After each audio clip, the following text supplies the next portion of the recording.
But we are not talking about Vox Machina or Friday the 13th today. As Matt said, we are doing The Shape of Water, and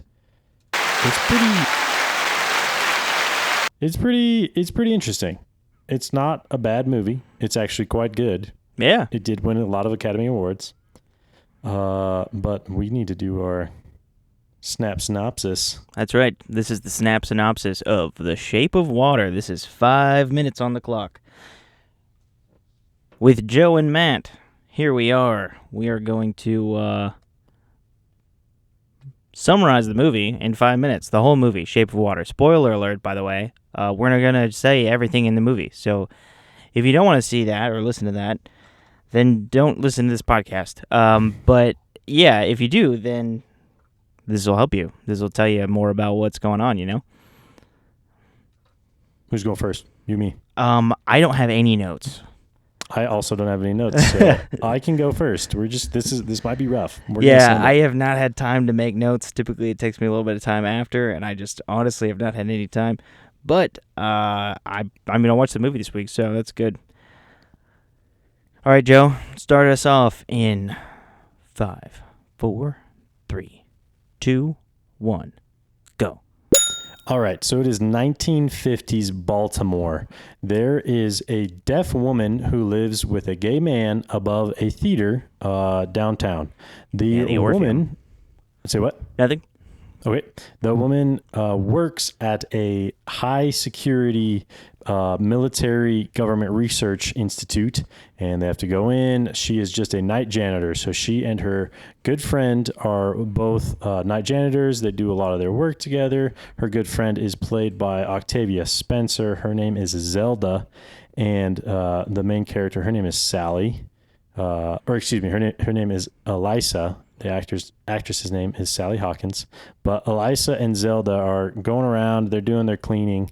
And one night, a tank that's filled with water gets brought into a research area that's completely gated off, closed in with a hatch door. And there's a creature inside. Yes, there is a creature inside. And Eliza... she's like interested in this tank, and she like looks at it, and she almost puts her hand on it, and then boom, a hand shows up. She gets all scared, and they all leave.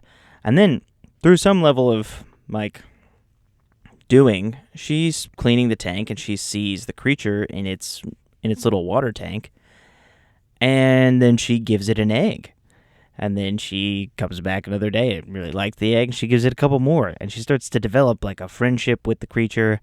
And then one time the creature's like in its water tank where you can see it, through like glass rather than the one where she can actually hand it things. And she like does a little dance for it, and it really likes it. And then, what happens, Joe? She continues to develop a relationship with the fish man, and she plays music for it. She brings in a record player and so on. But Strickland, the military man running this whole operation, has decided with a general that they're going to kill the fish man in order to kind of dissect it and get research. You're making a big mistake. Research on this thing. So Eliza and Zelda and this doctor, Dr. Hofstadler, break out the fish man as well as her friend, the gay man, Giles, and they are driving away with Fishman. The Dr. Hofstadter is also a Russian spy, so he is a double agent working for the Russians and trying to learn about this fish, but he also does not want this fish dead, so it's in his best interest to not have the fish killed. Yeah, and his people were like, you got to kill it so they can't have it. And he's like, I don't want to kill it. And then the Americans are like, you got to kill it because we need to kill it. And they're like, it's baffling. So anyway, she gets the fish home. It lives in her bathtub with some like green stuff she got from from Hofstadler. And then it just lives in her bathtub for like a few weeks, days, something like that.